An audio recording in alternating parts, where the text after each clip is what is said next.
Pour ceux qui nous rejoignent uniquement pour la table ronde sur le Digital Services Act, on vous souhaite la bienvenue. Alors, ce colloque s'inscrit dans le cadre de 4 workshops qui ont été organisés à la fois sur le DMA et le DSA avec le mouvement européen France, Comstrat et Sciences Po Alumni. Donc, on a consacré les deux derniers workshops au DSA avec des intervenants dont certains sont ici aujourd'hui. Et on va essayer de ne pas perdre trop de temps à présenter le DSA pour pouvoir vous laisser la parole et nous parler de ce sujet. Donc le DSA, deuxième volet du paquet sur la réforme du secteur numérique. On a une législation qui prévoit notamment plus de transparence sur les algorithmes, tente de juguler le problème des informations illicites qui circulent sur Internet et sur les plateformes. Donc ça, c'est pour la présentation extrêmement synthétique que vous serez amené à commenter et à développer. Et je vais laisser la parole à Agnès pour présenter nos intervenants du jour. Merci Thomas. Donc, nous sommes 4. Quentin a disparu, le revoilà. Donc, il y a Quentin Navarro-Auburtin, qui est haut fonctionnaire au pôle régulation des plateformes numériques de la Direction générale des entreprises à Bercy, qui est présent avec nous. Maître Jean-Baptiste Mariez, avocat, fondateur du cabinet Momentum Avocat, qui est aussi passé par Microsoft et qui est vraiment spécialisé dans la réglementation du digital. Il y a aussi Jean-Sébastien. Jean-Sébastien. C'est pas ce que j'ai dit. Jean-Baptiste, alors. Et Manon Tabazinski, qui est chargée de mission chez Allied for Startups, qui est un réseau de startups présent dans plus de 30 pays dans le monde et qui représente un peu la voix des startups auprès du régulateur. Et enfin, Nafsika Papanicolaou, qui est chez Wikimedia France, qui œuvre pour le libre partage de la connaissance au travers de ses projets, Wikipédia, Wiktionnaire, Wikimedia Commons, etc., pour qui le sujet de la modération est un sujet particulièrement central. Donc, sans transition, Nafiska Papanicolaou, la première question est pour vous. Thomas, je te laisse la poser. Et alors, cette première question a un peu une vocation de cadrage du sujet. On vous propose de répondre à la question suivante. Comment les entreprises répondent-elles au problème des fausses informations ou des informations illicites et qu'est-ce que le DSA vient changer à ça avec premièrement Nafsika Papanicolaou, puis ensuite Manon Tabazinski. Alors, bonjour à toutes et à tous. Merci beaucoup pour cette invitation. Alors, pour répondre à cette question très intéressante sur comment les entreprises répondent au problème des fausses informations, moi, je vais vous parler de ce que je connais et de ce que beaucoup de gens connaissent, qui est donc le modèle de Wikipédia, qui est un des projets soutenus par Wikimedia France. L'encyclopédie collaborative, elle a toujours été plus ou moins considérée comme un bon élève contre la lutte des fake news parce que, en fait, il y a des règles en vigueur qui sont édictées par la communauté qui permettent au contenu sur Wikipédia de rester de bonne qualité. Alors, on entend souvent et on lit souvent que tout le monde, en tout cas que n'importe qui peut écrire n'importe quoi sur Wikipédia. Alors, ce n'est pas tout à fait vrai. C'est vrai qu'on peut tous être des contributeurs, hein, on est 60 millions de Français, on pourrait tous dans l'absolu écrire sur Wikipédia, mais il faut quand même suivre plusieurs règles. La communauté locale, la communauté francophone a édicté plusieurs règles, justement pour répondre à ce problème des fausses informations. Alors, je peux vous en citer quelques-unes pour ne pas non plus rentrer dans une liste à la Prévert un peu barbante, mais le contenu qu'on écrit, par exemple, doit être encyclopédique. Donc, c'est-à-dire que Wikipédia, ce n'est pas une compilation d'informations ajoutées comme ça, sans discernement. Tout article doit se référer à des savoirs connus et reconnus. C'est ce que la communauté a appelé les sources secondaires. En gros, en fait, l'information, elle doit être traçable sur l'encyclopédie. Elle doit être sourcée. Et ça si elle ne l'est pas, d'ailleurs, votre article sera assez vite retoqué. On doit avoir une neutralité de point de vue quand on est rédacteur. Donc, on ne doit pas promouvoir de point de vue en particulier. Et d'ailleurs, cela suppose à des moments de mentionner plusieurs points de vue et de représenter chacun de ces points de vue le plus fidèlement possible. Et il y a aussi des obligations de transparence, par exemple en cas de contribution rémunérée. Ça, on en a entendu beaucoup parler, pendant les élections régionales. Mais ce n'est pas tout, en fait. Wikipédia, il y a aussi un combat des fausses informations par des outils. en plus de ces règles, des outils qui sont mis à disposition des lecteurs, des contributeurs. Je ne sais pas, ça a déjà pu vous arriver, mais en tout cas, en tant que lecteur, on peut parfois être alerté du degré de fiabilité de l'article par des bandeaux en fait, qui seront mis au début de votre article. Donc, le bandeau peut inscrire « cet article ne cite pas suffisamment de sources » ou encore « cet article concerne un événement en cours », donc il n'y aura pas assez de recul sur la question. Donc voilà, il y a quand même cet outil-là qui aide le lecteur à prendre du recul ou à savoir exactement ce qu'il lit. On peut donner aussi au lecteur le moyen de vérifier l'article, donc c'est-à-dire qu'il aura accès, enfin tout le monde a accès à toutes les pages de discussion, à l'historique de modification des articles, donc ça permet de comprendre aussi comment l'article s'est élaboré, comment on y a réfléchi et quelles sources on y a mises dedans. Et il y a aussi un grand penchant chez Wikipédia qui est l'éducation aux médias à l'information. Donc voilà, nous en tout cas, enfin nous, Wikipédia, la communauté, c'est comme ça qu'elle fonctionne et c'est toutes ces règles et tous ces outils qui font qu'aujourd'hui, ça reste quand même un très, très bon acteur à ce niveau-là. Et je vais laisser la parole parce que je me rends compte que je parle assez longuement. Mais voilà, nous, c'est comme ça qu'on combat les fausses informations sur la plateforme. C'est un modèle assez vertueux, ça marche globalement très bien. Et la communauté est en constante recherche d'amélioration. Donc voilà. Et on laisse la parole à Manon Tabazinski sur ce même sujet. Merci beaucoup et bonjour à tous. Et je suis très ravie de joindre ce colloque aujourd'hui. Alors, comme Agnès l'a présenté, donc nous, on est une association qui regroupe des associations de start-up. Donc, on ne représente pas directement les start-up, mais on représente quand même un large éventail au final de start-up. Donc, je ne peux pas vous parler d'une en particulier ou de vous dire non, les start-up elles font comme ci ou comme ça, mais je vais quand même vous donner des exemples. Mais il y avait 2 points que je voulais dire. Le premier, c'est que les startups, elles sont axées sur les consommateurs. Quand une startup elle rentre sur un marché, quand elle veut concurrencer ou être en compétition avec les grands noms, elles ont besoin de mettre en place, et c'est dans leur intérêt de mettre en place les mesures qu'il faut pour leurs consommateurs, les moyens de protection et de garantie pour que leurs consommateurs ou leurs utilisateurs aient la confiance dans leurs services. Donc ça, c'est une première chose. Et elles n'attendent pas forcément une nouvelle législation. Les startups vont pas attendre, les plateformes startups vont pas attendre DSA pour mettre en place des mesures. Et un exemple de ça qui est, je pense aujourd'hui plus une startup, mais qui est quand même connu de tout le monde, et c'est pour ça que je voulais l'utiliser, c'est SoundCloud. SoundCloud, ils n'ont pas forcément, par exemple, attendu copyright pour mettre en place des mesures pour modérer leur contenu, pour protéger aussi les artistes. Je sais qu'ils ont aussi, ils ont toute une équipe du coup qui gère leur modération de contenu, qui est peut-être leur plus grosse équipe d'ailleurs dans leurs ressources. Ils collaborent avec les autorités aussi, ça on sait, on en a déjà discuté avec eux, et ils ont aussi des termes et des conditions qui sont très clairs. Donc je pense que c'était le point high level que je voulais faire par rapport à ça.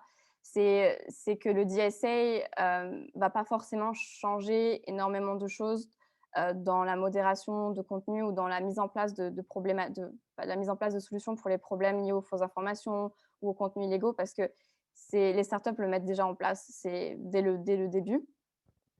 Après, la chose que je voulais souligner aussi ici, qui est assez spécifique pour nous, mais qui, je pense, d'autres acteurs aussi, pour eux, c'est important, c'est le fait que dans le scope de législation ou dans la définition de contenu illicite, c'est que nous, on est très conscient qu'il y a des spécificités nationales, que quelque chose qui est illégal dans un pays ne le sera pas dans un autre au niveau européen. Mais idéalement, pour nous, en tout cas, en tant que représentants des startups, il faudrait une définition européenne qui soit le plus harmonisée et qui soit aussi peut-être le plus spécifique possible pour pas contenir aussi, pour pas que la définition en fait englobe les contenus haineux, par exemple. Parce que c'est aussi un nouveau degré peut-être de complexité aussi pour les startups qu'elles auront à travailler avec. Et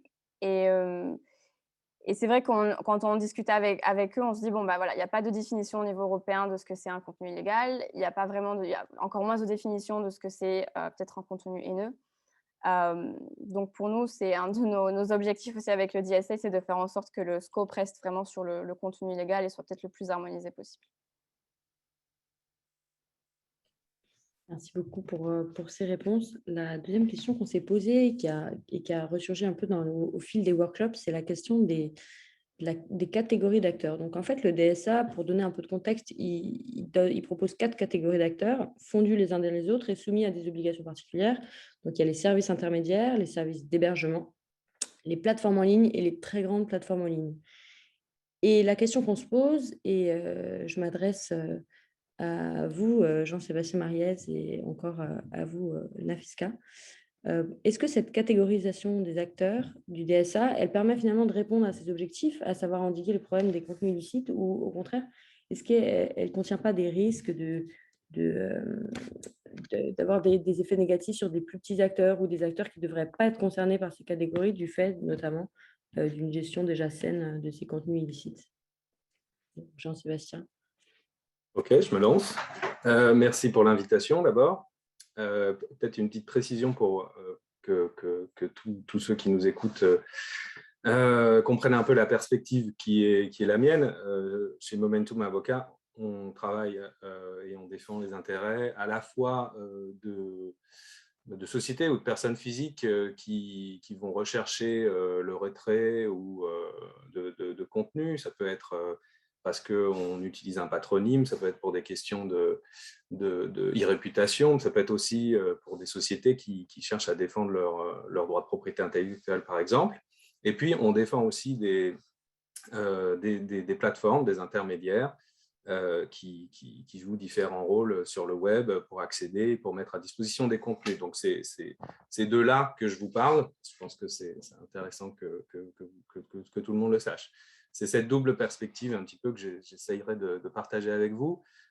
Sur justement la question des catégories. La question des catégories, elle est là depuis ab initio dans le débat du DSA, puisque déjà dans les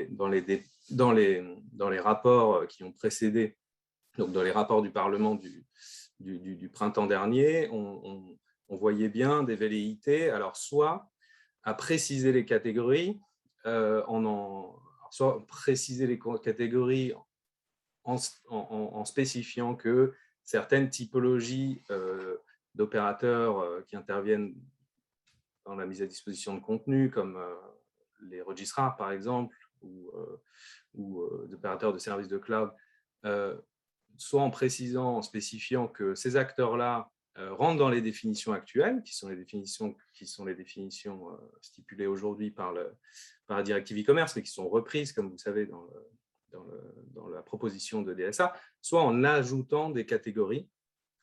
Alors, moi, l'observation que ça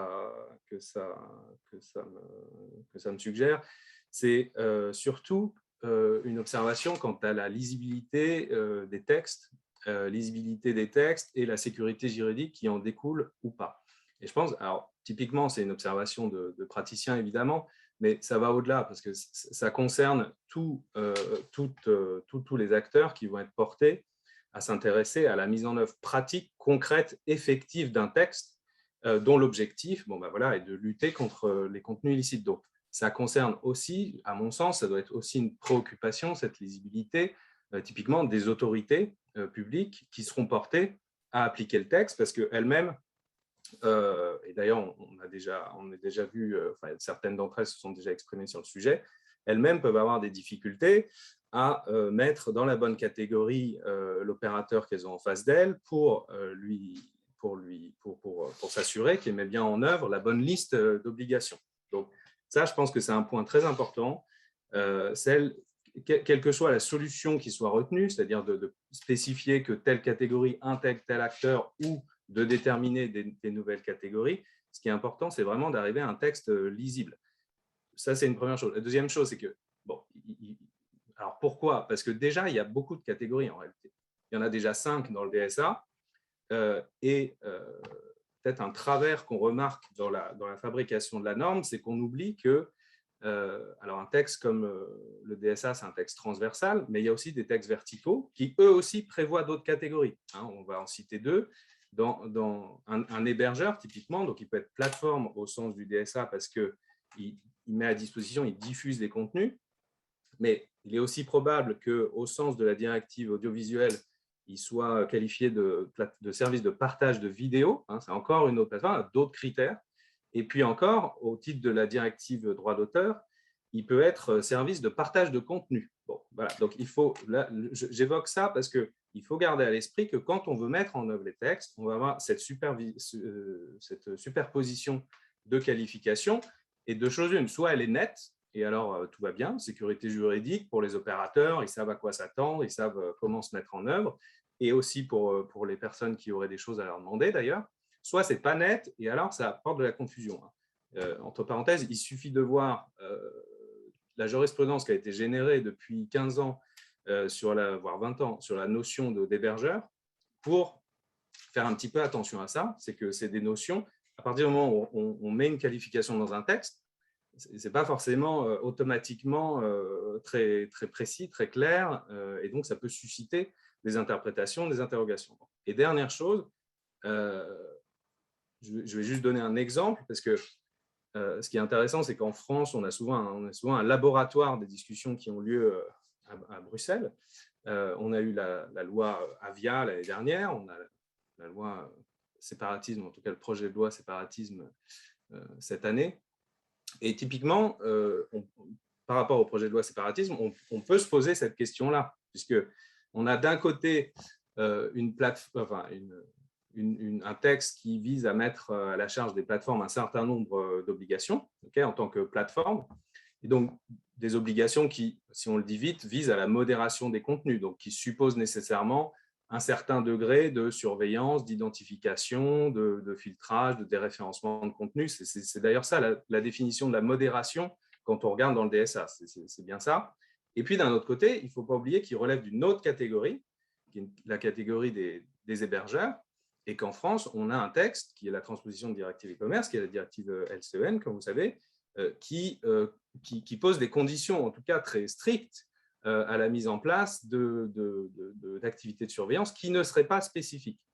Donc, voilà, je dis ça un petit peu en propos liminaire, peut-être, on pourrait revenir à travers des questions, mais ce cumul, les catégorisations, voilà, moi, ça m'invite à cette réflexion-là. C'est catégorisation, oui, mais il faut rester clair un maximum pour avoir un texte lisible.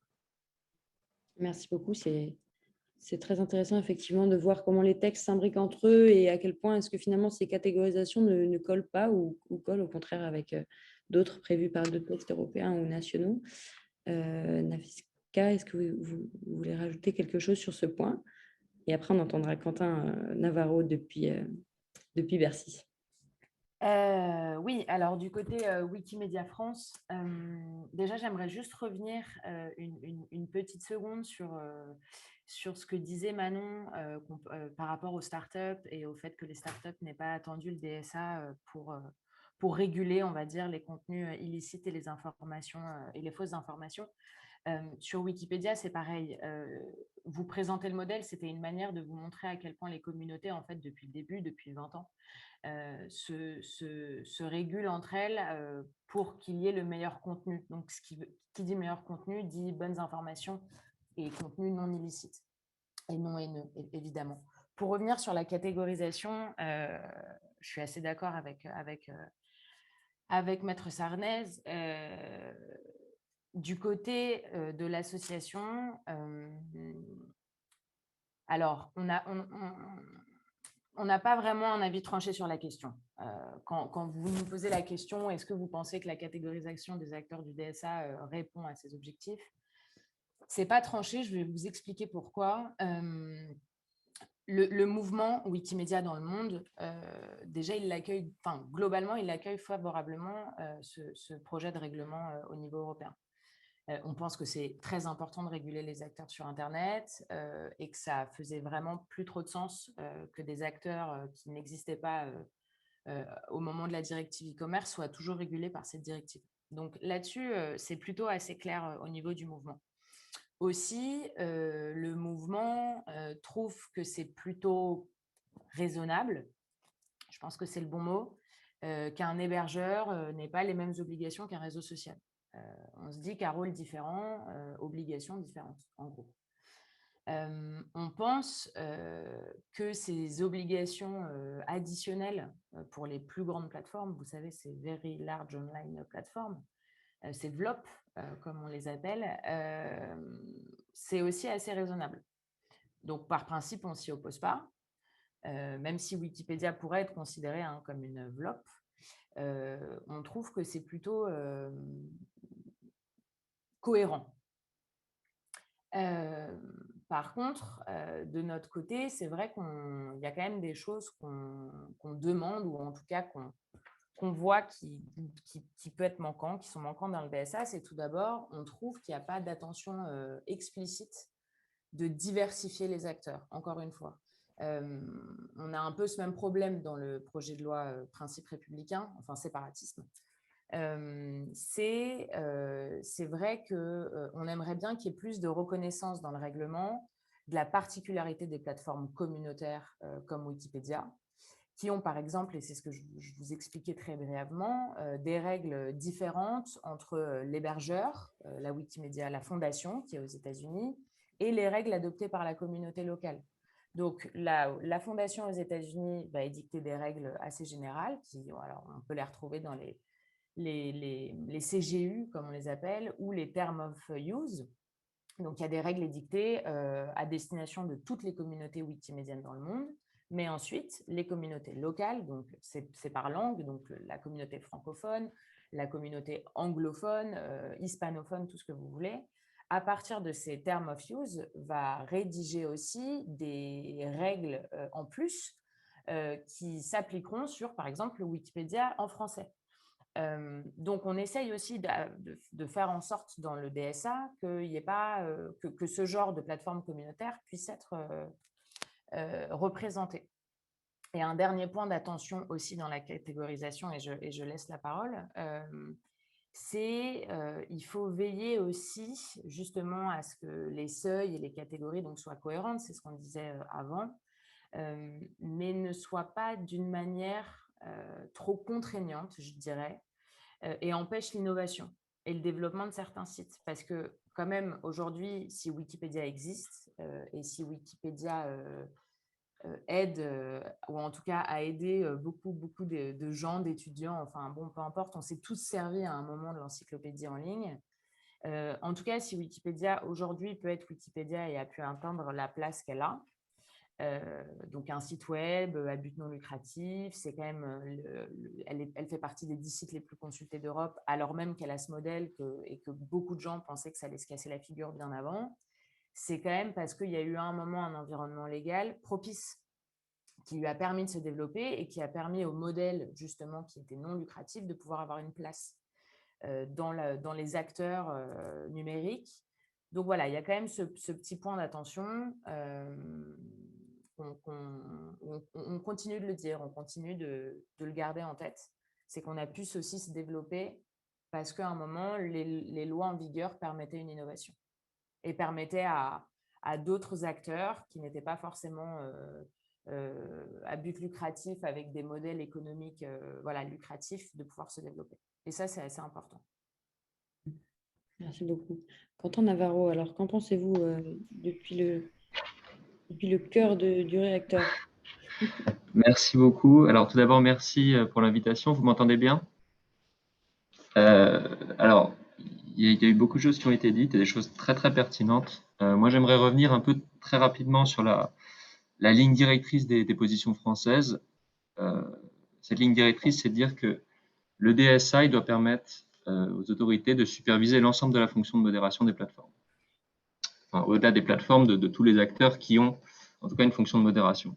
Ça, c'est un point crucial pour nous et c'est une question pour nous de contrôle démocratique sur ce que font les plateformes afin d'éviter justement des excès ou des insuffisances d'ailleurs de la modération privée. Nous, dans ce cadre-là, par rapport aux acteurs, on constate, et c'est lié à ce qu'a dit donc Jean-Sébastien sur l'articulation avec les autres textes européens qui existent, on considère qu'il manque 3 types d'acteurs qui ont une politique de modération et qui ne seraient pas couverts par le DSA. Les moteurs de recherche, les services de live streaming, et dans certains cas très précis, les services de messagerie privée. Donc, par exemple, quand on crée un groupe qui a une vocation à diffuser largement une information au public, il y a des règles de modération qui s'appliquent, y compris pour les messageries cryptées. Donc ça, c'est un point très important pour nous. Et comme j'ai dit, il s'agit pour nous d'un enjeu démocratique, c'est-à-dire qu'il faut que des régulateurs indépendants puissent avoir, en tout cas superviser cette fonction de modération et regarder non seulement que les plateformes disent ce qu'elles font, c'est-à-dire qu'elles agissent, elles exercent leur fonction de modération sur la base de conditions générales d'utilisation qui sont légales au niveau aussi bien des droits nationaux que du droit européen, et transparentes, c'est-à-dire qu'elles soient compréhensibles et qu'elles soient claires, et qu'elles font bien ce qu'elles disent, c'est-à-dire qu'elles exercent effectivement cette fonction de modération et qu'elles ne le fassent pas de manière arbitraire, c'est-à-dire qu'il n'y ait pas de deux poids, deux mesures dans la fonction de modération. Ça, pour nous, c'est crucial. Ce qui explique aussi cette intégration des acteurs. Sur les points très pertinents qui ont été évoqués, il y a effectivement un enjeu de lisibilité, de sécurité juridique, alors qu'il se pose quand même, c'est pas propre au DSA, c'est propre aussi à beaucoup de textes européens, mais il y a effectivement une superposition de textes sur ces acteurs. Nous, on est très, très attentifs dans les négociations à justement qu'il y ait une bonne articulation entre les textes. Pour nous, c'est une des priorités. D'ailleurs, il me semble que le DSA traite de cette question en précisant bien que c'est sans préjudice des autres législations. Et en ce qui concerne ce qu'avait évoqué aussi Jean-Sébastien sur les lois nationales, alors, bon, la loi Avia, elle a le destin qu'on connaît, mais en tout cas, c'était avant le DSA. Aujourd'hui, dans le projet de loi comportant les principes républicains, on l'a conçu, en tout cas, cet article, en vue d'anticiper le DSA. Et la vocation de cet article 19 bis du projet de loi comportant les principes républicains, c'est de s'éteindre à partir du moment où le DSA rentrera en vigueur. C'est-à-dire qu'on veut éviter le vide juridique qui existe aujourd'hui sur ce sujet. C'est-à-dire qu'on ne peut pas agir. En tout cas, il y a, enfin, bon, jusqu'à une décision d'un tribunal judiciaire la semaine dernière, on avait des moyens très limités. Aujourd'hui, il y a de nouvelles questions qui se posent, mais on souhaitait donner au pouvoir public des moyens d'action. Et en tout cas, si vous regardez le texte, on a calqué ça sur le DSA en réalité. Donc, on a conscience que c'est un peu baroque. Maintenant, bon, dans les nécessités de l'action, on essaye d'agir du mieux qu'on peut. Et donc, nous, l'idée, c'est vraiment que ce soit le DSA in fine qui prime. Et sur ce qu'a dit Nafsika, effectivement, nous, alors on a toujours, enfin, c'est toujours le problème de toute manière du droit de la régulation, c'est de trouver le bon équilibre entre la liberté des acteurs d'une part et les nécessités de la régulation et de l'ordre public d'autre part. Nous, on est très attentifs donc au retour des acteurs, et je crois qu'on s'est d'ailleurs pas mal vu avec Nafsika sur ce sujet, pour essayer justement d'intégrer bien ces contraintes au texte, éviter que les textes ne créent une surcharge vis-à-vis d'acteurs pour lesquels il n'y a pas de problème en réalité. Donc voilà, c'était à peu près tout ce que je peux dire très brièvement sur le sujet. Merci beaucoup. Et Manon, côté Allied for Startups, est-ce que vous trouvez que c'est une catégorisation pertinente? C'est quoi pour vous les enjeux de ce texte sur ce point? Alors, pour nous, ce qui est important, c'est que le DSA prenne en compte la diversité des plateformes aussi. Du coup, je rejoins Nafisca ici. Nous, nos membres, ce qu'ils nous disent tout le temps, c'est nous, on n'a pas peur de nouvelles législations, on n'a pas peur de mettre en place de nouvelles règles. Par contre, il faut qu'elles soient claires et il faut qu'on puisse les appliquer dès le premier jour. Et c'est primordial, je pense, que le coût total de la conformité avec tous les articles du DSA pour les startups soit faisable et soit proportionnel aussi, et que ça ne devienne pas un obstacle pour elles pour juste rentrer dans les marchés numériques européens. Sur la distinction entre les catégories, nous, on trouve que quand même, il y a eu un progrès par rapport à la directive e-commerce parce qu'il y avait ces notions d'actifs et passifs qui n'étaient pas très claires. Après, là où on voit où il y a encore un travail peut-être de clarification, et ça a été aussi soulevé par M. Navarro, c'est peut-être de comprendre à partir de quel moment on est un hébergeur et à partir de quel moment on n'est plus un hébergeur et on devient une plateforme. À partir de quel moment un service est considéré comme faisant de la diffusion au public et devient une plateforme en ligne. Est-ce que, par exemple, une messagerie privée en ligne, est-ce que s'il y a 200 personnes dans un groupe d'une messagerie privée, est-ce que c'est la dissémination au public? Voilà, nous, on aimerait avoir de la clarification par rapport à ça, et je sais qu'on a parlé avec certains attachés aussi du conseil par rapport à ça. Et ensuite, moi, je vois aussi notre catégorie qui est pour les places de marché, en fait, parce que donc, ce n'était pas vraiment dans le DSA, dans la proposition de la Commission, mais on le voit maintenant au Parlement européen où il y a une nouvelle catégorie qui se crée pour les places de marché, où l'exemption pour la responsabilité limitée aussi est remise en question, ce qui pour nous est très problématique, où aussi il y a de nouvelles mesures à faire pour l'article 22, Traceability of Traders. Alors là aussi, c'est quelque chose que dans tous les cas, des startups comme, je pense à OLX, qui est une startup bulgare, qui est une plateforme de e-commerce basique et qui opère principalement dans l'Europe de l'Est. eux, ils regardent aussi déjà leur business user. Ils regardent déjà qui met en ligne et enfin, ils ont des processus déjà en place et ce n'est pas un problème pour eux de mettre en place, par exemple, l'article 22. Par contre, ce qu'il faut pour eux, c'est que l'article 22 aussi soit aussi cohérent avec peut-être d'autres législations. Je pense, par exemple, juste de demander à son business user peut-être le numéro de TVA, parce qu'il me semble que c'est dans d'autres législations européennes. Et peut-être la problématique aussi pour eux, ça va être de s'ils sont responsables de tout leur contenu en ligne, en fait, et s'ils sont responsables juridiquement. C'est le mot pour liable, il me semble, en français.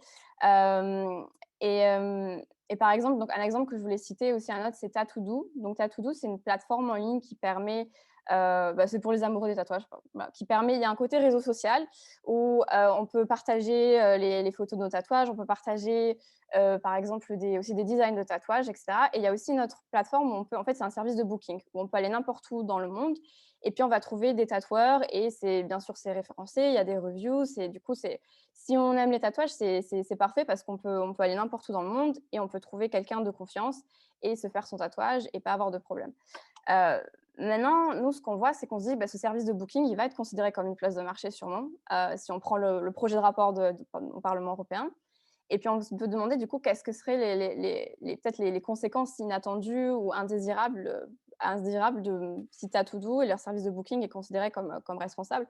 On pourrait se demander, peut-être que c'est peut-être un peu tiré par les cheveux, mais c'est des questions que nous, on se pose et qu'on va poser aussi aux législateurs. C'est est-ce que si une personne n'est pas contente de son tatouage, est-ce qu'elle peut se retourner contre la plateforme par exemple?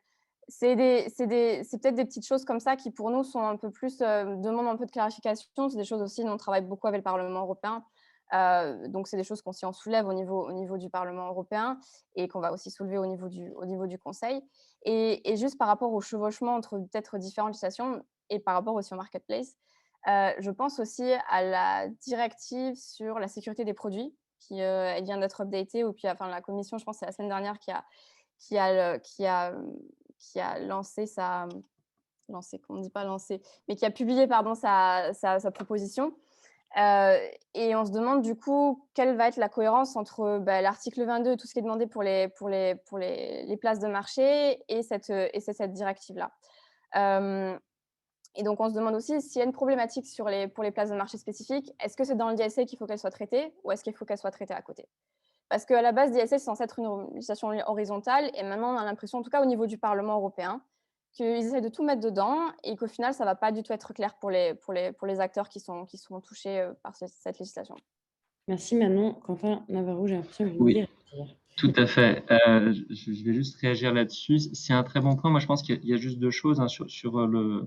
Ouais. Il faut vous rappeler que le DSA, en fait, il maintient le régime de liability qui existait. Et ça, pour nous, c'était un point très important parce que pour nous, toute discussion autour du régime de liability est stérile. Il y a une petite exception qui a été notée par Manon, qui est en fait celle relative aux places de marché en ligne et qui en fait est la codification d'une jurisprudence de la CJUE. Donc finalement, ça change pas vraiment l'état du droit existant, ça clarifie plutôt les règles, au contraire. Ça, je pense que c'est la première chose. Sur la seconde, sur la définition de la place de marché en ligne, c'est vrai alors les places de marché en ligne sont bien traitées par le DSA, mais elles le sont au même titre que les autres plateformes. Pour nous, ça c'était une difficulté, puisque si on doit traiter des places de marché en ligne dans le DSA, il faut qu'on les traite de manière spécifique et qu'on ait une approche spécifique, parce que les places de marché en ligne ne posent pas les mêmes problèmes que d'autres types de plateformes, que ce soit les réseaux sociaux, les plateformes de partage de contenu, de vidéos de manière générale. Donc là-dessus, nous, on avait fait des propositions qui, je pense, ont été largement relayées dans la presse. Ce que note Manon est très vrai. Maintenant, on a un sujet avec cette révision de la directive sur la sécurité générale des produits qu'on est en train d'étudier pour voir un peu les problèmes d'articulation qu'il pourrait y avoir. Et la question qui se pose, effectivement, c'est quel est le meilleur vecteur. Et j'aimerais juste conclure en précisant là-dessus que l'objet vraiment du DSA, c'est de créer ce régime de responsibility qui est détaché du régime de liability en français, où justement, sur la base d'un devoir de diligence, on va créer des nouvelles obligations pour les plateformes, sans remettre en question le régime de responsabilité conditionnelle et limité des hébergeurs. Donc ça, c'est un point très important et je pense que c'est comme ça aussi qu'on peut comprendre la logique du texte et comprendre la catégorisation des acteurs. Parce qu'en réalité, si on regarde le DSA, ça s'applique surtout, alors il y a quelques obligations en plus pour les hébergeurs et un peu pour les intermédiaires techniques, beaucoup pour les plateformes qui sont en fait une nouvelle catégorie du droit européen et les très grandes plateformes. Merci beaucoup. Alors, le sujet suivant, qui est quelque chose d'assez sensible sur le plan juridique et politique, concerne le principe du pays d'origine. Alors, juste pour expliciter, globalement, dans l'Union européenne, le droit applicable à une prestation de service est celui de l'État membre dans lequel l'entreprise fournit la prestation, donc dans lequel elle a son siège, quel que soit l'État dans lequel a lieu l'opération. Donc, l'entreprise qui fournit un service dans n'importe quel pays de l'UE n'est soumise qu'au droit de son pays d'origine et n'a pas à se conformer à d'autres législations nationales, éventuellement plus contraignantes ou moins contraignantes. Et il appartient à l'État membre dans lequel est implantée l'entreprise de veiller que ces opérations soient conformes à ces législations et aux droits de l'Union européenne, que ces opérations aient ou non un caractère transfrontalier. Le DSA entend revenir sur ce principe du pays d'origine, qui était inscrit dans la directive de 2000 sur le commerce électronique, selon lequel les fournisseurs de services ne doivent se conformer qu'aux lois de l'État membre dans lequel ils sont légalement établis.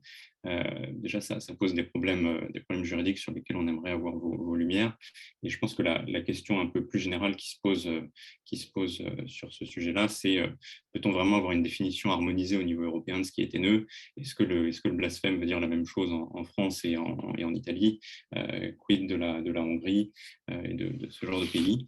Et sur ces questions-là, on songeait plutôt à commencer avec Nafiska Papanicolaou pour Wikimedia, puisqu'on sait que c'est un sujet qui touchera l'univers Wikipédia de façon un peu plus précise.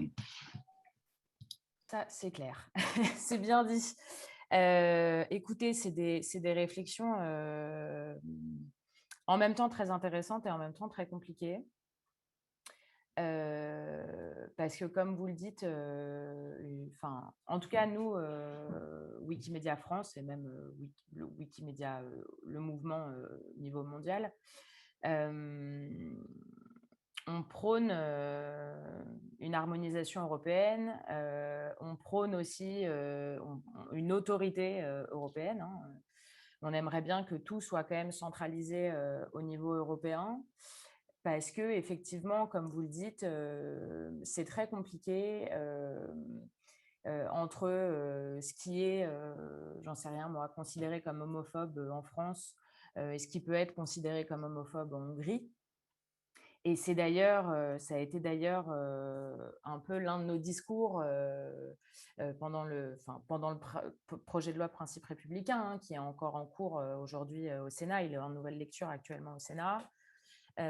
C'est ce qu'on disait aux législateurs, c'est ce qu'on disait aussi au gouvernement.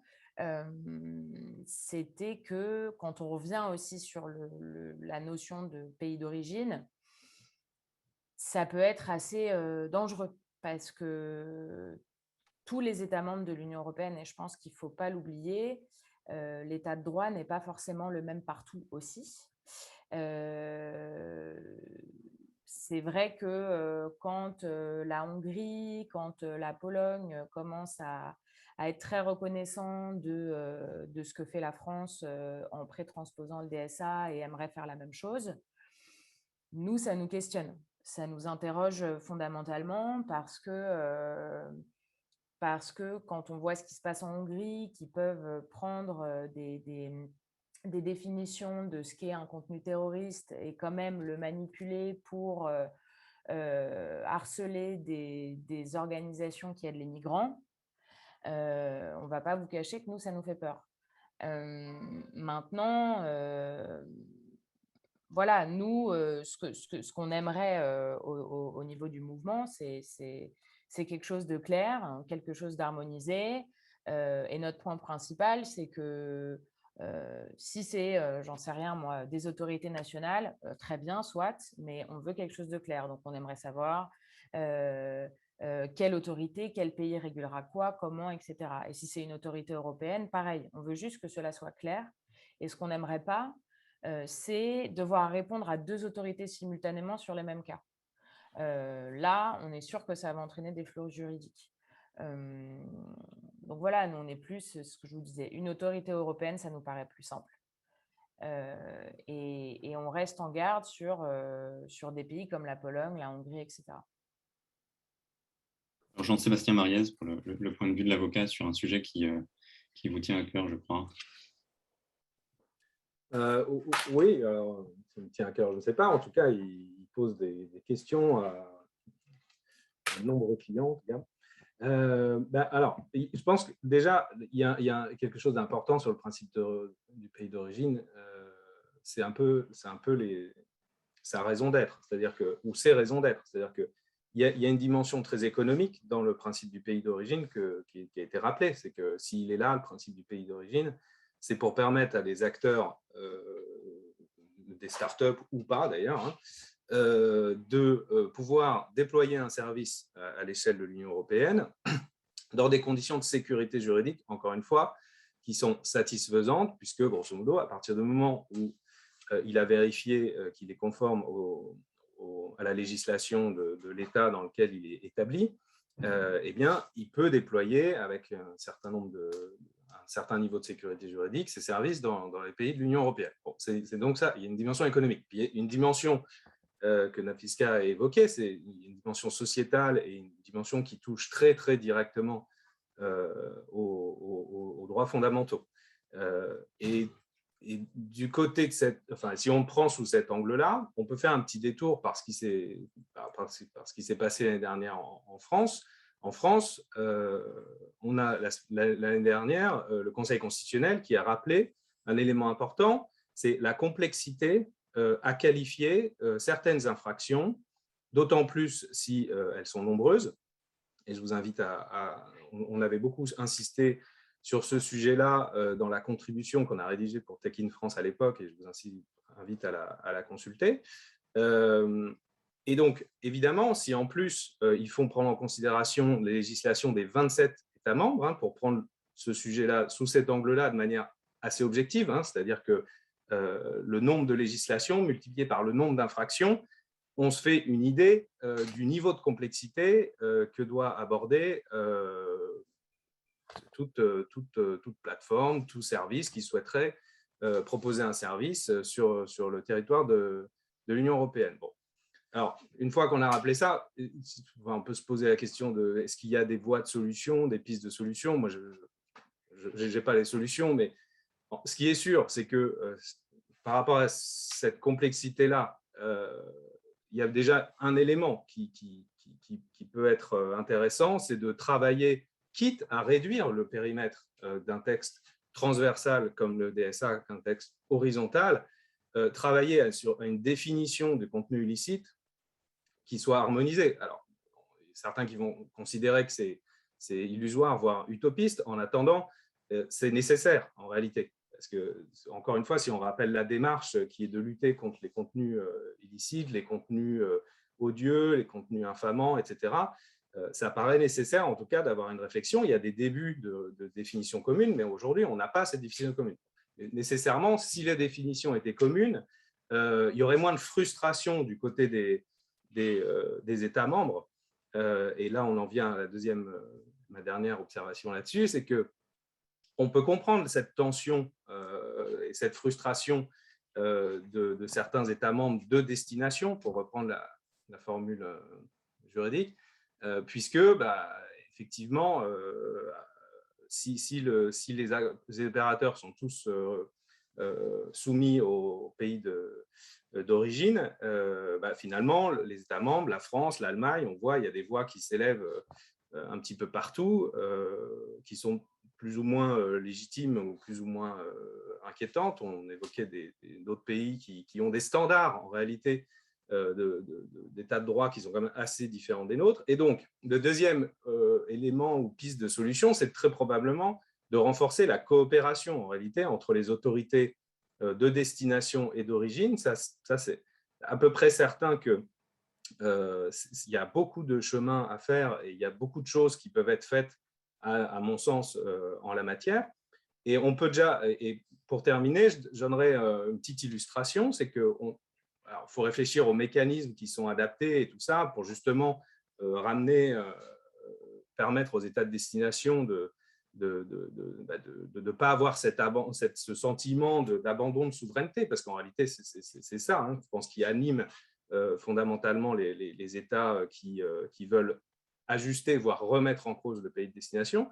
Il y a des mécanismes. Il y a un mécanisme, typiquement, dans la directive AVMS qui est intéressant. Alors, je ne suis pas sûr qu'il résolve tout, mais on peut l'évoquer là. C'est que dans la directive AVMS, pour ce qui est du régime des plateformes de partage de vidéos, il y a une obligation pour les États membres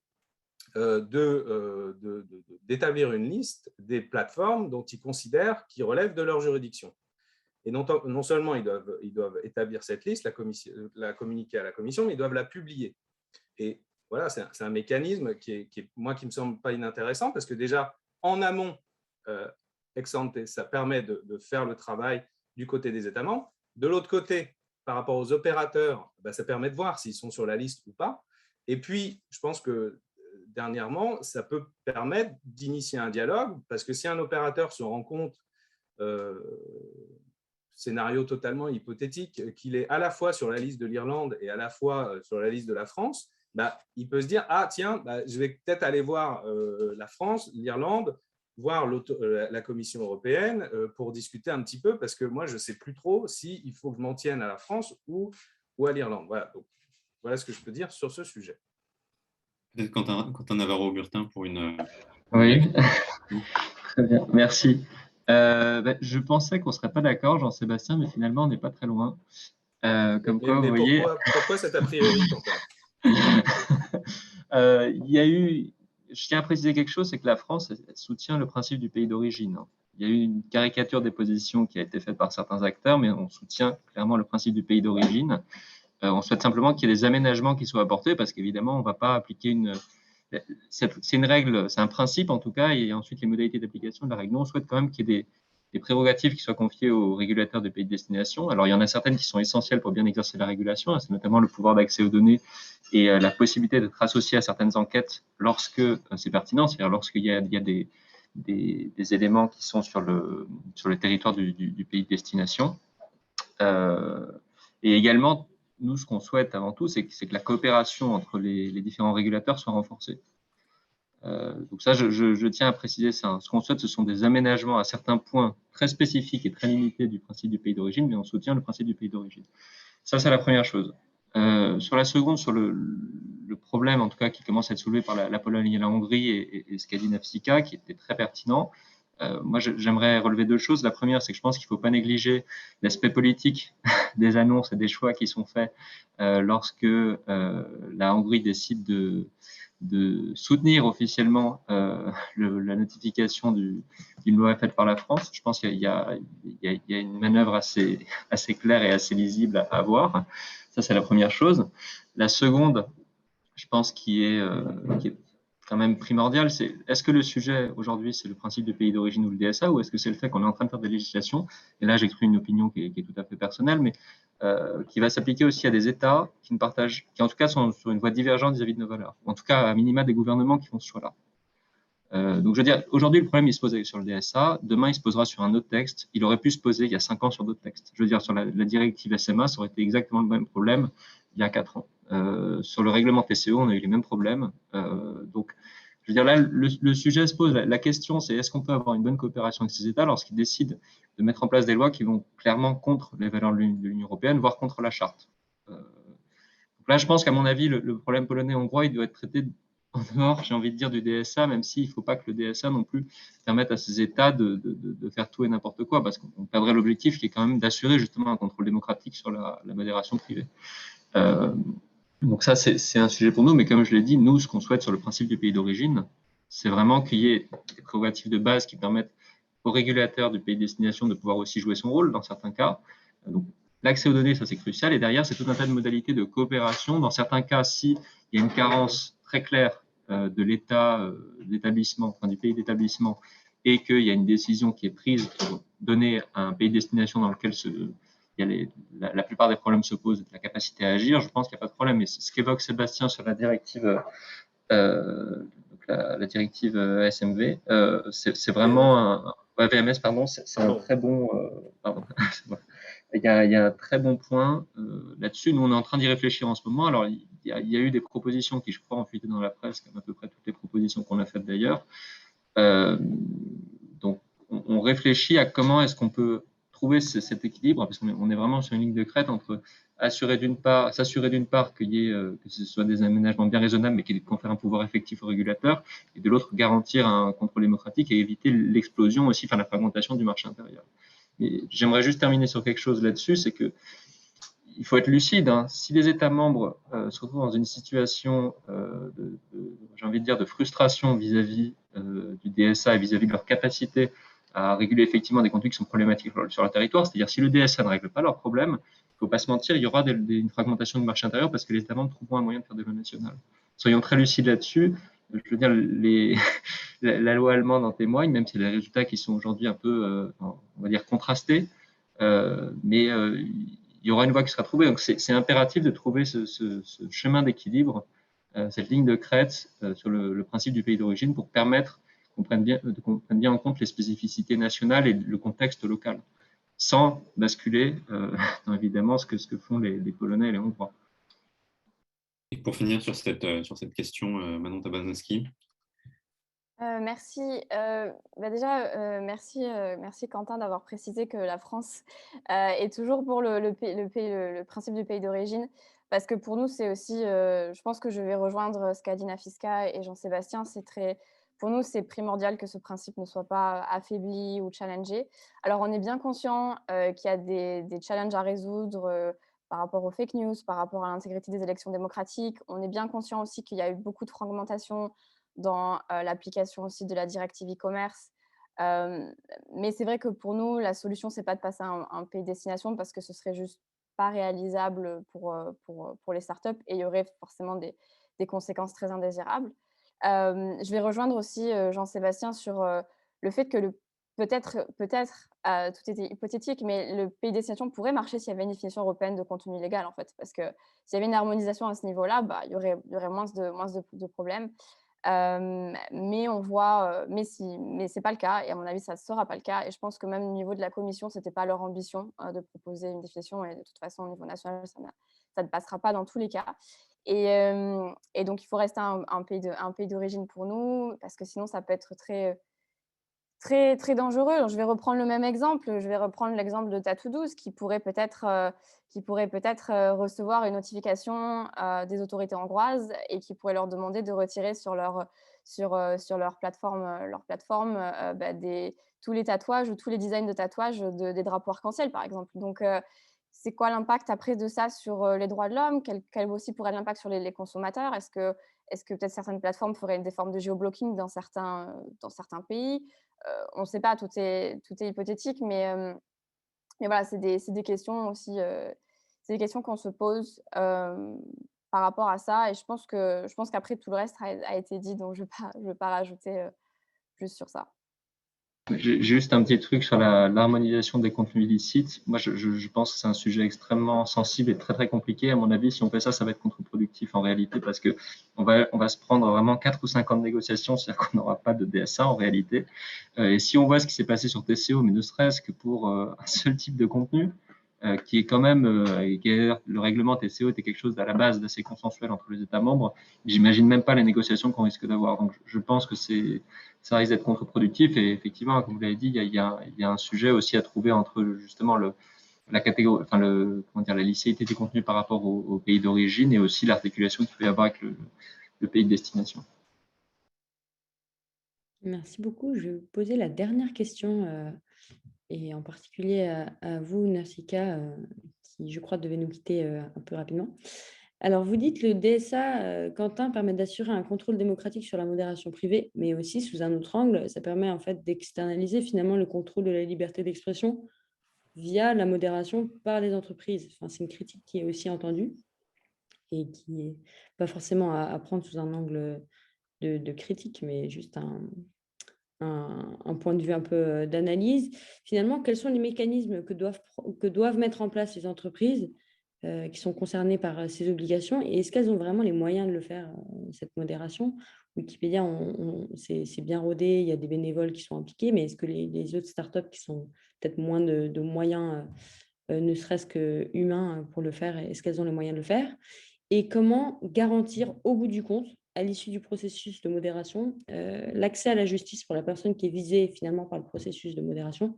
Et comment est-ce qu'elle peut accéder au juge in fine pour pouvoir contester tout ce processus de modération qui est, donc on l'a compris, interne à l'entreprise? Alors, c'est une question très intéressante.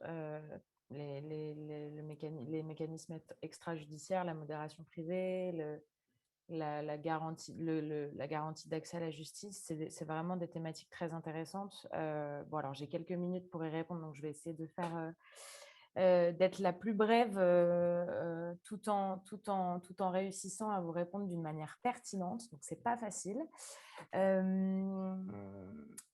Wikimedia France et même le mouvement en règle générale, on répète qu'il est primordial d'encourager le recours à la justice, car selon nous, mais je pense que tout le monde est d'accord autour de cette table, c'est le moyen le plus efficace à long terme pour enrayer les comportements illicites. Il y a aussi l'éducation. Et ça, je pense que ce n'est pas à sous-estimer. Et c'est ce que je vous disais au tout début de cette table ronde. L'un des outils aussi sur Wikipédia pour enrayer les fake news, les contenus haineux, c'est l'éducation. Donc, pour prendre l'exemple de Wikipédia encore, je suis désolée, ça paraît un peu barbant, mais c'est ce que je connais. Donc, je vous le répète, il y a des choses comme Wikipédia en classe qui sont en fait des formations pour pouvoir contribuer à l'encyclopédie. Donc, on pense aussi qu'au-delà de la justice, il y a l'éducation qui est très importante. Et les moyens consacrés à la justice sont sans doute insuffisants. C'est vrai que quand on a vu que Pharos comptait 10 ans après sa création 28 enquêteurs, en gros jusqu'à le terrible assassinat de Samuel Paty, alors que Viginium va en compter le double dès la première année, on s'est un peu interrogé quand même sur les moyens alloués et les priorités. Donc voilà, le juge doit être fondamentalement indépendant. C'est quand même, je le rappelle, mais Jean-Sébastien le fera mieux que moi, c'est le juge judiciaire est le garant de notre liberté d'expression. Donc, moi, je pense que c'est très important de laisser au juge ce pouvoir-là. Et c'est encore plus important, et ça va être mon mot de conclusion, que les plateformes ne deviennent pas et les juges et les jurys. Ce n'est pas leur rôle et je pense que ça ne devrait pas être leur rôle de toute façon parce qu'on sait, on sait très bien ce que ça peut entraîner et il ne faut pas que la justice devienne privée. Ça, c'est très, très important pour nous. Merci beaucoup. Jean-Sébastien, est-ce que vous voulez rebondir? Oui, bien sûr. Alors évidemment, ça tient à cœur à un avocat, l'accès au juge. Mais en fait, sur ce sujet, moi, ce qui me gêne, et ce qui me gêne beaucoup, c'est qu'à la fois au DSA et à la fois au niveau français, il y a quelque chose d'assez constant en fait, dans les débats sur la modération, c'est qu'on ne parle pas du juge. Alors, voilà, je laisse un petit silence là-dessus, parce que c'est quand même assez incroyable. L'année dernière, il y a eu des amendements pour réintroduire une saisine du juge à une certaine étape des processus de modération,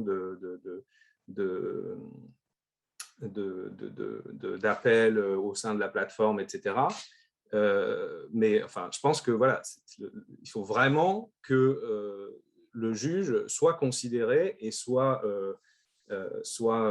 intégré dans ces processus. Alors certes, évidemment, peut-être au bout du processus, ce n'est pas le sujet. Enfin, voilà. Aujourd'hui, quand on regarde les textes qui sont en discussion, on voit bien, voilà, les plateformes, vous devez mettre en place un dispositif de contestation en cas de décision de retrait et avec laquelle l'éditeur du contenu n'est pas d'accord. Vous devez, c'est ce qui se profile dans le DSA, coopérer avec les organismes extrajudiciaires qui seront certifiés par l'autorité publique. Ok, c'est très bien aussi. Maintenant, que ce soit les organismes certifiés ou les plateformes qui, si je comprends bien, auront vocation à déléguer un maximum aux organismes de certification, enfin certifiés, il y a un moment, c'est des sujets quand même qui sont complexes. C'est des sujets, quand on regarde la jurisprudence sur certaines infractions, qui donnent qui nécessite une analyse qui est profonde et à part un juge, il n'y a pas grand monde qui est en capacité et qui est câblé, si vous me passez l'expression, pour pouvoir statuer sur ce qui rentre dans une infraction ou ce qui ne rentre pas. Donc, encore une fois, je ne dis pas qu'il faut que les plateformes aient un bouton pour forwarder les demandes massivement au juge. Je dis que ce qui me gêne, c'est que le juge, il ne fait pas partie des processus et que pour les raisons que la FISCA a évoquées, c'est totalement inacceptable. Et puis, par ailleurs, moi, je pense que ça pose question sur l'effectivité en fait, du dispositif de modération. Et c'est peut-être ça, au vu de l'objectif du législateur, le plus grave. Dernière chose,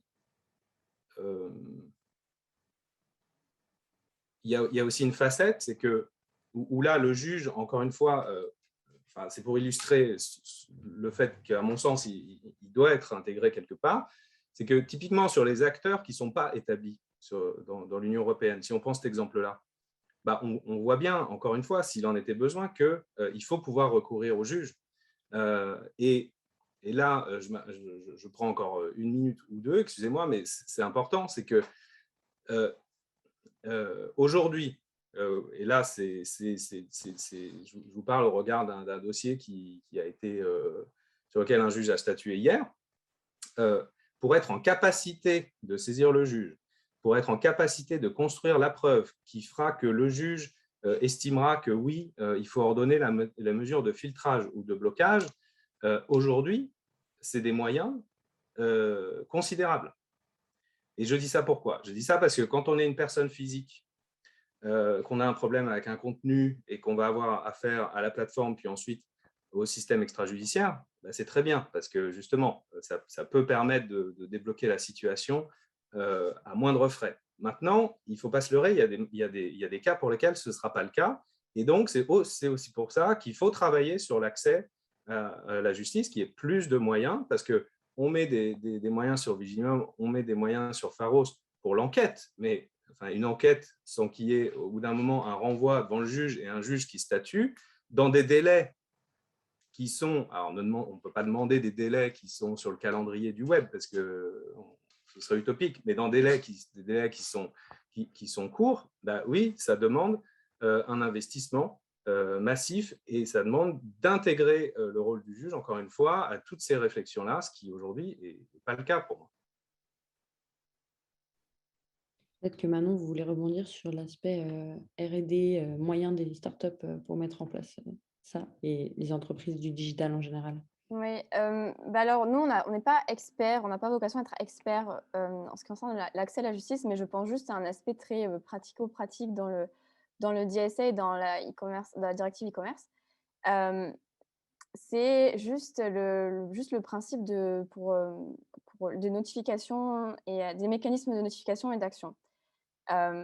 Alors, toutes les startups, de toute façon, c'est obligatoire, c'est déjà obligatoire, donc tout le monde en a. On sait que c'est fragmenté aussi. Je pense, il me semble que c'est en Italie où c'est plus compliqué peut-être de faire passer la notification, où elle doit passer par un juge. Je suis pas experte et j'ai pas les détails, mais je sais qu'à ce niveau-là, tout ce qui est mécanisme de notification et d'action est très fragmenté au niveau européen. Et je sais que, par exemple, pour les startups, ça peut être aussi compliqué. Et il y a une autre chose, déjà de base, oui, elles n'ont pas forcément les moyens de mettre en place énormément de mesures. Bien sûr qu'elles surveillent leur contenu d'une certaine façon parce que, comme j'ai déjà rappelé au début de mon intervention, c'est dans leur intérêt de toute façon de faire en sorte qu'il y ait le moins de contenu ou de produits illicites sur leur plateforme. Mais ensuite, moi, j'ai entendu des choses sur le fait qu'il y a des startups qui reçoivent aussi des notifications par fax, par exemple. Donc si on imagine peut-être qu'il y a un fondateur et peut-être 2 personnes qui travaillent dans une startup et qui n'ont pas forcément de machine de fax, j'ai du mal à voir comment ça peut marcher. Et donc, pour en revenir du coup à l'article, je crois que c'est l'article 14 dans le DSA, nous, ce qu'on voudrait qu'il soit sûr que ce soit là, c'est que ce soit le plus clair possible en fait, et que le mécanisme déjà soit harmonisé pour notifier un contenu illégal. que ce soit aussi le plus simple à mettre en place. Par exemple, que ça passe peut-être par la plateforme directement et pas que ce soit par courrier ou par mail, parce que c'est pas possible en fait pour une petite plateforme de gérer tout ce flux de notifications. Donc je pense que par rapport au DSA, c'est vrai que nous, là, ce qu'on voit, où là, il pourrait y avoir en tout cas un travail de clarification, d'harmonisation, c'est sur cet article-là, et faire en sorte que aussi les plateformes soient responsables à partir du moment où elles ont traité aussi cette notification, et pas juste quand elles l'ont reçue. Parce que toutes les plateformes n'ont pas les mêmes moyens, et du coup, c'est important aussi de prendre ça en compte. Merci beaucoup. Quentin, on vous a vu approuver. Est-ce que vous voulez faire une phrase de conclusion? Non, mais c'est vraiment des débats très, très intéressants. Moi, je pense qu'il y a, je rejoins quand même Manon là-dessus, hein. Il y avait une nécessité d'harmoniser quand même le cadre, en tout cas de la modération, notamment sur les mécanismes de notification et d'action, et sur, je pense aussi, l'exposé des motifs. Pour nous, c'est crucial parce que, comme je l'ai dit, dans la ligne de nos positions, c'est pour nous une garantie démocratique quand même. Je pense que Jean-Baptiste a raison sur un point sur l'accès au juge, mais je suis quand même un peu plus nuancé. Je pense qu'il y a quand même des choses en matière de recours et d'accès au juge qui ont été précisées dans la loi. Je pense notamment au projet de loi sur la manipulation de l'information, et ça, c'était vraiment essentiel, hein, c'était un point crucial. Je pense aussi qu'une des raisons pour lesquelles la loi Avia a eu le destin qu'on lui connaît, c'est justement cette absence, et je pense que ça a aussi envoyé un signal important. Aujourd'hui, à mon avis, dans le DSA, la question du juge, c'est peut-être pas satisfaisant, nous on est en train de réfléchir à ce point, mais elle est implicite. Elle est implicite, c'est-à-dire qu'à partir du moment où les mécanismes de notification échouent, etc., vous pouvez vous tourner vers le juge. Il y a effectivement un sujet sur les moyens qui vont être alloués, mais bon, ça, de toute manière, ça fait partie de l'ensemble des défis que pose l'économie numérique. Je pense simplement sur ce que disait Nafsika sur la plateforme Pharos. Je pense qu'il faut aussi remettre les choses dans leur contexte. C'est que avant, on n'avait pas de parquet numérique. On avait Pharos qui fonctionnait un peu de manière un peu, on va dire, éclatée, puisqu'il y avait une compétence partagée avec les autres tribunaux judiciaires. Aujourd'hui, avec le parquet numérique, on a quand même changé la logique des choses. C'est-à-dire qu'il y a en tout cas une réponse centralisée, une réponse judiciaire centralisée à la haine en ligne. Et ça, c'est une avancée, ce qui explique également l'augmentation des moyens de Pharos. Donc, c'est juste un micro-point sur ce que je voulais clarifier. Voilà, c'était à peu près tout sur ce point-là. Merci beaucoup, Quentin, pour ces quelques phrases qui feront office de conclusion, et ça résumait bien l'essence de nos discussions. Merci à tous les quatre pour vos interventions, et à tous ceux qui ont suivi ce workshop, cette table ronde à distance. Merci au Mouvement Européen France d'avoir co-organisé ça avec nous, et à Sciences Po Alumni et à Comstrat. Et écoutez, on sera ravis de rediscuter avec vous. On espère que vous allez nous lire toutes les semaines pour WhatsApp IO, et qu'on sera amené à vous solliciter, à vous recontacter pour avoir votre avis sur tous ces développements qui sont évidemment en cours. Il ne me reste qu'à vous souhaiter une bonne journée à tous.